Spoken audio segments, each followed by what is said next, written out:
All right, guys, I think it's time to admit it.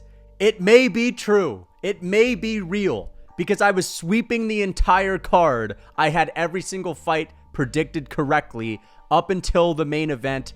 Bobby Green knocks out Grant Dawson in the first 30 seconds, and I need to show you guys the shit that I was talking, the level of confidence I had going into the main event because I had picked Grant Dawson to get it done. I thought it made sense. All right, I thought it made sense, but again, I had every single fight correct on the card.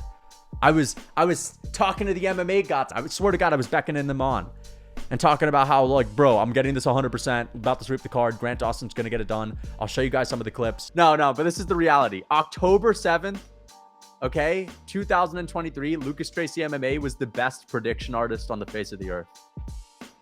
You can call it cringe all you want. Dude, why did you have to say something about before the fight now, Dawson? No, man, I'm being extremely confident. It's going to make it feel so much better. Dawson's getting it done. He's going to win this fight easily. We're going to get every fight right. I can feel the power, guys. I can feel the power coming down from the MMA gods. And it's hilarious. Let's hope Green can bring him into a scrap early. Oh!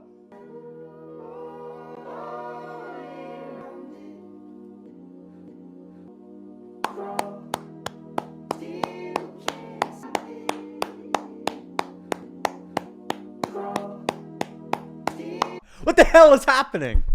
What the heck is going on in MMA? Why can't I get picks right? You know what I mean? I love making predictions, but I at least want to get some right. I want to feel like I have some grasp on MMA, but it really doesn't make any sense in main events, at least. It doesn't make sense. Bobby Green one-shotting Grant Dawson? Are you kidding me? I'm happy for Bobby Green. At least he's going to be super active, and at least he's going to give us entertaining fights. And holy shit, Bobby Green's literally ranked like high up now, close to the top 10. I think he might even be at number 10, which is pretty crazy. Grant Dawson getting fraud checked. I don't even know if you can say it's a fraud check. He just got caught in the first 30 seconds. He didn't even have time to shoot a takedown in that fight. I mean, yeah, maybe he could have been more defensively sound, but it's like, fucking hell, does it even matter, bro? You get caught with a shot. Jesus Christ. I'm not even upset about it. I'm just confused. I don't know where to go from here. This was supposed to be the obvious main event. This was supposed to be the chill week where I could at least say, thank God I don't have to get a main event wrong. Fucking Grant Dawson's going to run through Bobby Green, obviously. And this is what happens, man. And it's cool. It's a cool moment. But as I said, if this happens every fucking time, you just can't pin down how good guys are. Because the underdogs keep winning. The reason why there are underdogs in the first place, at least sometimes the underdogs, I am going to pick the underdog because it's a close fight. Like, you could pick someone like Charles to beat Makhachev. You know what I mean? Like, there are certain circumstances in which you could pick the underdog. I picked Dawson to beat Demir's Magilov last time, and he got it done. Most people were picking Demir's Magilov. But my point is, usually the reason why someone's a massive underdog is because the public doesn't perceive their style as being that good compared to their opponent. They're just a class below when it comes to how good they are, skill-wise. And nowadays, it's like, well, I guess all of these guys are even. Because on any given night, anyone can get knocked out. It really is the case that it's a fight, bro. It doesn't fucking matter. It's just a fight, bro. And that's all fine until every single fight is just a fucking coin toss, man. Can't even talk right now. It's all good until every fucking main event is a coin toss. And the prelims are making sense. The prelims are making sense. I picked Bill Aljo. I picked Joe Pyfer. I picked Joaquin Buckley. You know what I mean? I picked, what's his name? Who else was on the fucking main card? Drew Dober. I picked Drew Dober to knock out, what's his name? Oh my gosh. Fucking Glenn, dude. Ricky Glenn, man. I picked Dober to knock him out in the first round. The prelims are making sense, man. The prelims are making sense, but the main events, we just can't pin down how good these guys are. And I want to at least get the results sometimes. I want to look at the guys that are in my mind, the elite fighters, and say to myself, well, they're going to beat someone that's just a cut below. That's how it works. I mean, this wasn't happening in 2022. It wasn't happening in 2021, 2020, 2019, 2018. It's a brand new phenomenon where all the underdogs, and we're talking about massive underdogs, are pulling it off in the most unexpected, extreme ways. One-shot KO from Bobby Green. Pulling out one-shot KO power out of his ass. Where the hell is it? Where does this come from? Sean Strickland? Pillow hand Strickland knocking down. This is unbelievable, man. You know who I'm picking next week? I've been saying I'm picking Edson Barboza. What's going to happen if I pick Sadiq Youssef? If I don't really believe Sadiq Youssef is going to win that fight, is Barboza going to win? Like, who the fuck knows, man? Do we even care about talking about what's next for Bobby Green? I guess give him someone like Dan Hooker. Give him a fun striking battle. Hell, I'd even like to see Bobby Green take on McGregor, even though that's never going to happen, but that would be pretty entertaining. Grant Dawson, who cares? The guy's not a name. He's not a star. Unfortunately, he only has like 27,000 followers on Instagram, and he's already a ranked lightweight. He's like the least popular lightweight that's ranked, and already had like no fans going into this fight, which is kind of unfortunate because I like Grant Dawson, but holy shit, that was a horrible, horrible showing in a main event. That was embarrassing. Getting knocked out in the first 30 seconds, but I can't even fault him for it. Maybe, as I said, maybe he got KO'd in sparring. Maybe his chin got fucked up somehow. I don't know, man. He was eating big shots in those last few fights. That's that, guys. I can't get a prediction to save my life, but I got every other fight correct on the card. So am I going to go with Costa?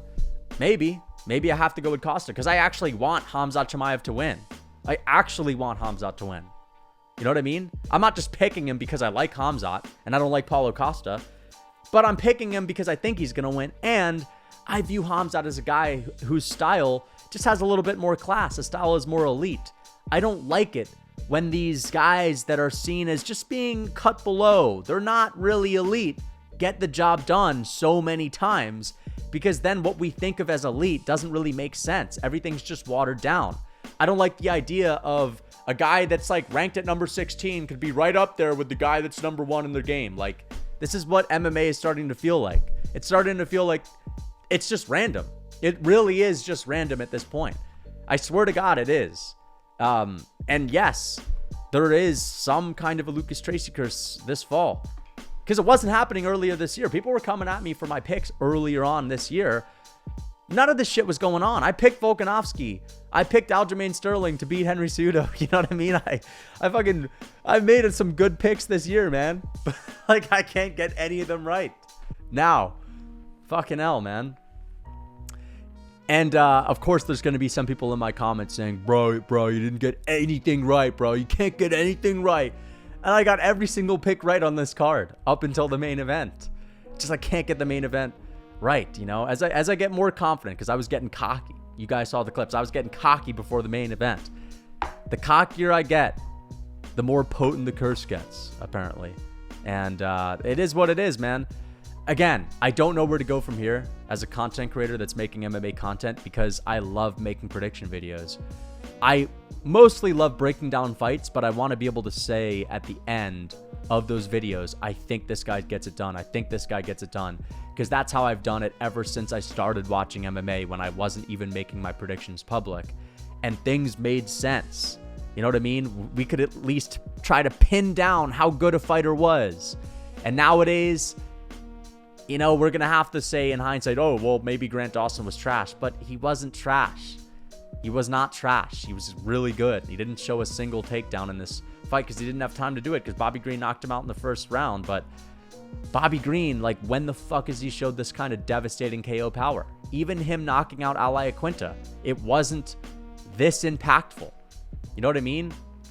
Al Iaquinta ate a shot, went down to his knee, almost went for a takedown. Like, it wasn't this crazy. Who's up next? As I said, Barboza and Sadiq Youssef. I've been saying I'm picking Barboza. I don't know what to do. Maybe I'll pick Barboza and stick with it just to see what happens with the curse, or maybe I'll pick Sadiq Youssef, or maybe I won't even make a fucking pick because I'm not really that hyped for that card. Charles can definitely get it done. This is what we need to at least admit to ourselves. Charles can win. He can win. He can get it done. Do not be surprised if Charles knocks out Islam Makhachev. Don't even be shocked if Stipe lays out John Jones. And do not be surprised if Paulo Costa one-shots Khamzat Chimaev and showcases gnarly powder out of nowhere and showcases some next-level grappling. Don't even be shocked if Costa subs Khamzat Chimaev in the first round. First 30 seconds, picks him up, brings him across the octagon, and subs him. Do not be shocked. This is MMA these days. Or maybe it's just MMA when I make a prediction on a main event. You know, I was told you guys after last week, if I get the next 3 predictions wrong for main events, I'm going to believe that it's real 100%. And I'm starting to buy into it. Oh my gosh, man, I'm straight up coping to the max right now. You guys already know it. I'm coping to the max. This is crazy. This is crazy. And some of you guys are going to say this is why MMA is the best sport. Like, don't get me wrong, man. It's fun. It's fun seeing Bobby Green knock Grant Dawson out. Like, that was a cool moment. I'm happy for Bobby Green. I'm more hyped to see more Bobby Green than I am for Dawson, obviously now, too. But if this happens for every single main event, it just becomes a bit of a coin toss. And when things are random, then skill, like, are we really going to look at skill and take that into account when anyone can land a lucky punch? Fuck it. Throw some guy from the local bar into the cage with Makhachev. Be confident that Makhachev's going to win, and Makhachev gets KO'd in the first round. This is what it's starting to look like. I know Bobby Green and the guy from the local bar, but you get my point. Can't make sense of this shit, bro. Can't make sense of this shit. I hope you guys enjoyed the video. Until next time. All right, guys. I think it's time to admit it. It may be true. It may be real. Because I was sweeping the entire card. I had every single fight predicted correctly up until the main event. Bobby Green knocks out Grant Dawson in the first 30 seconds. And I need to show you guys the shit that I was talking. The level of confidence I had going into the main event. Because I had picked Grant Dawson to get it done. I thought it made sense. All right, I thought it made sense. But I need to show you guys some clips in this video. So stay tuned. Because I was talking a whole load of smack before the main event. But holy shit, man. Bobby Green gets it done. What is up, guys? It's Lucas Tracy MMA here, and I want to let you guys know that I have something for you, and that's a real food cookbook. Because if you're walking around looking like Chris Dawkins, you got to get that weight off. I don't know if you think you're DC or something, but most people usually don't perform at their best when they're walking around with 30% body fat. So if you're trying to lean out and you still want to eat good, tasty comfort foods, well, you could check out my Real Food Cookbook, because I've made it a purpose to have good, tasty foods that you can still eat just without all the processed bullshit, without all the processed ingredients like soy and seed oils. So guys, check out the Real Food Cookbook. Use code MMA for 30% off. The link is in my description. Don't forget that discount.